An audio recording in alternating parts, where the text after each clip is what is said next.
Okay, so this is gonna be very quick. DV, domestic violence. This is a subject that's very delicate, very difficult to tackle, difficult to talk about, difficult to find solutions, difficult in general. And what I'm going to say in this video might upset a few people, but I need to say it because I think it's very necessary, very valuable. Um,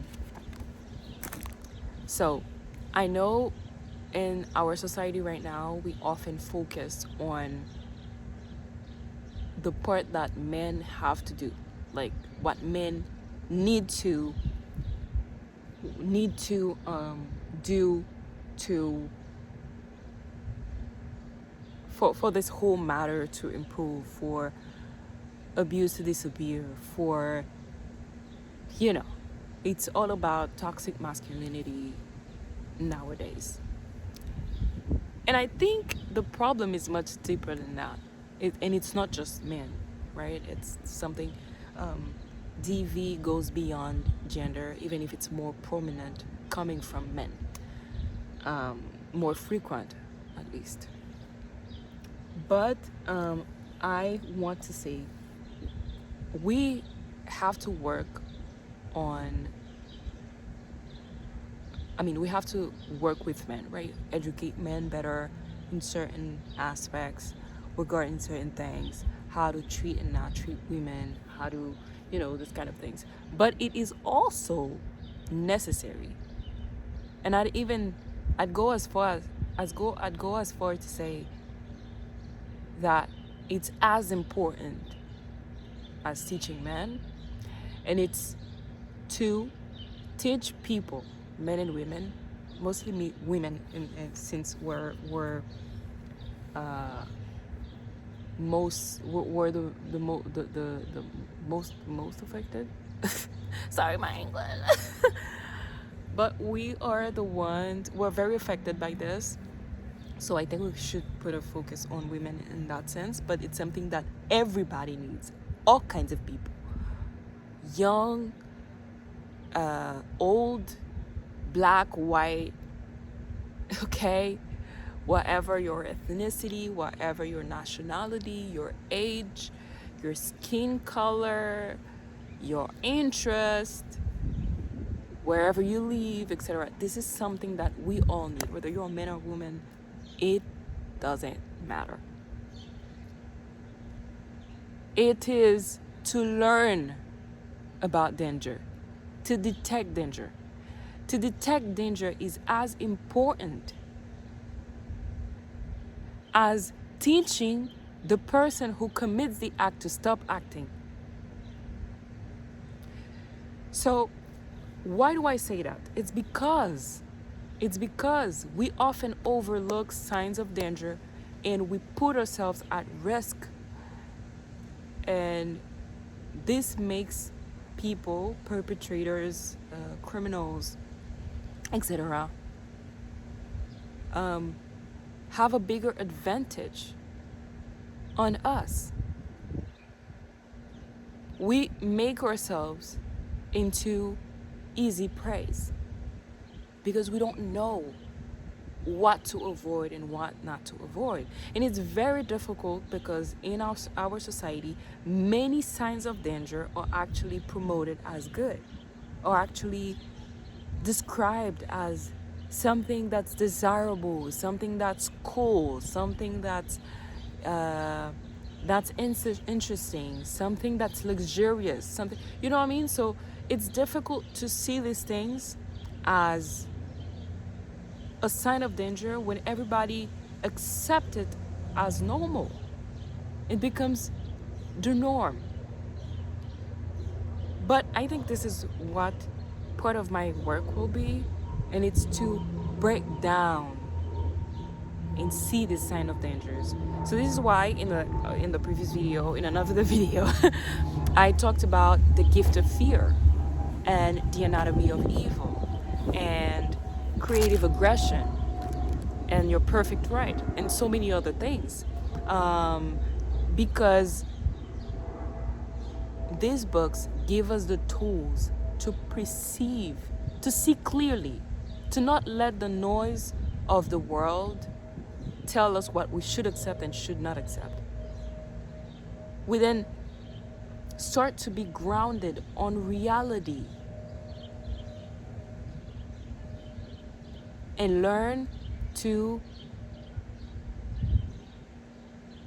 detect the danger. And I say this, why do I focus on this? It's because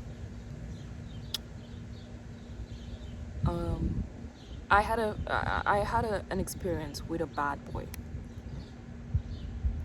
I mean, I had many difficult situations, very bad situations, with all kinds of people, not only intimate partners, but I've had really bad relationships. Not bad like that, but I mean bad. I've had bad experiences with friends and stuff like that, co-workers, etc. But in the case of that guy in particular, before it even got to the point of, it being bad, I already knew that he was dangerous. I hadn't even met him in person yet. I already knew from his pictures, from his profile picture, that this is someone I needed to be skeptical of. I needed to take some distance from. And throughout our interaction, there were hundreds of signs that could have prevented me, that could have prevented the harm, that could have prevented the pain, had I actually taken them into consideration and stopped myself. Because I'm going to say this, repeated abuse is a system. And for all systems to function, everybody, every part of the system needs to collaborate. Okay? You have a car. It's different parts, different pieces of the machinery that are working together. All of them are working together for the car to work. If one thing breaks down, if one piece stops working, the car will break down. So it works like that for relationships too. Not in the sense that, if you are coerced, that's different. If it's something that you cannot control, it's different. But if it is something that you can actually control, that you can stop yourself, hey, I don't have to take this anymore, the system stops working. So, for example, you would see in some DV cases, and this is not to shame, because I understand what goes on in the brain of a victim and what they may be going through psychologically that prevents them from actually taking action because they don't have agency as they used to. But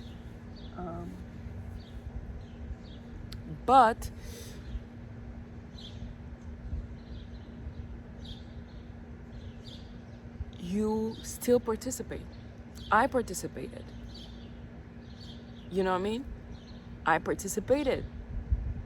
And until I realized that I was also responsible for my abuse, in a sense, not the complete responsibility, because you're not responsible of what the other does to you, but to a certain extent, if you keep on taking it, then the person will keep on acting the same way. So When you finally accept, okay, I have a part of responsibility there. I have a little bit of strength here, you know, that I can exert. I don't know, is that the word? Exert. That I can use to remove myself from this situation. So yeah, I'm not gonna say more than this. It's already 10 minutes. I want to keep this video short for now. So yeah, we need to work on detecting, not only detecting danger, but also to act on the information we have.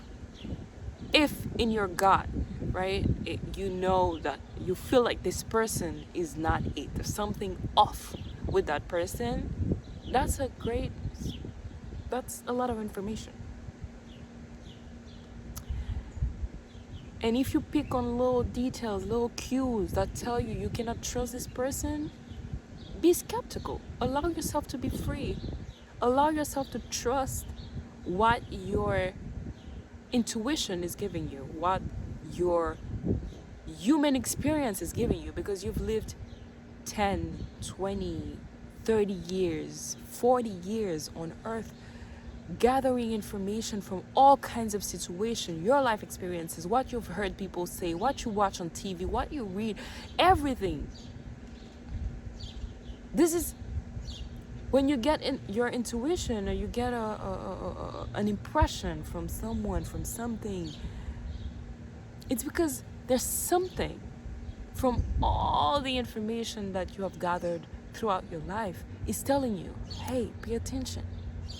Something is wrong here. Be careful, be cautious. So yeah,